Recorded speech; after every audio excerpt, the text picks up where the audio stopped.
My name's Theo Wilson, aka the poet Luciferi, and I've always done the best I can.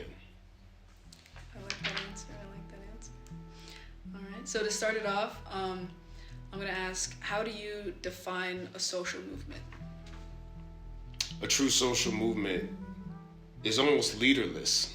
It springs out of causes that make people in the movement involuntarily caught up in history.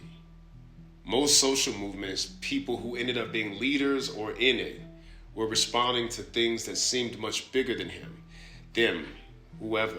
And the only way to address it was as a collective. They are often responses to, as I'll say, they are responses of humanity to inhumane pressure, and us trying to unearth our humanity in that movement.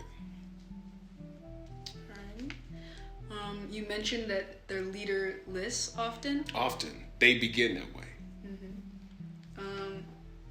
What would, say, a leader, or we learned today in class the term leaderful, and we learned that instead of calling out leaders in movements, we say that people within the movements are leaderful.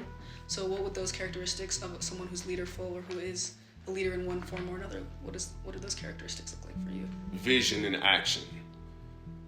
If you are to be a leader, even if you are leading from behind, you must know where you're going.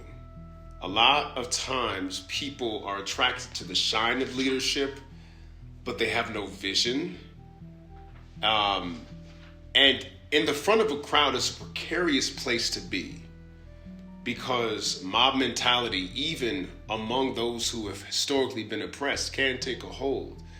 And the leader, if they're not careful or morally strong, will play to the crowd instead of directing and keeping the people in the crowd on task toward their vision. And so, vision and action. Action, there's no substitute for it. No matter how articulate you are, no matter how you string words together, nothing beats doing it. And it's like moving a car. You can hold a sign up all day that says, I need help moving this car. But if you actually jump out and push that thing, really push the car, people will just run out of their cars and help you, because action dictates leadership and a clear vision of where the heck you're going. Which social movements do you consider yourself a part of? I would say that I'm a part of the movement for Black Lives, which is a little different than Black Lives Matter, the organization.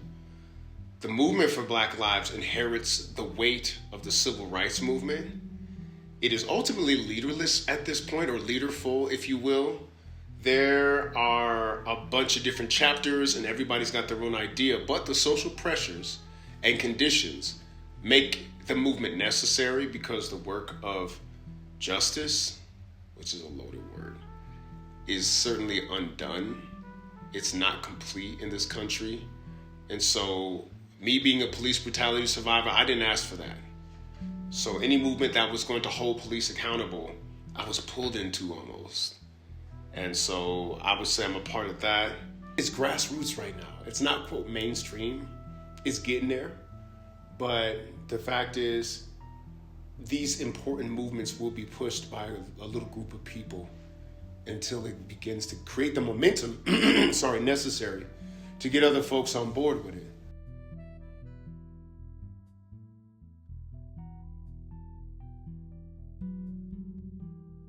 The powerful don't understand the concept of blowback. They really don't. The oppressed understand consequences, unlike oppressors do, because we live by consequences and repercussions. We understand what that looks like. But those who seek to control, they're one-trick ponies.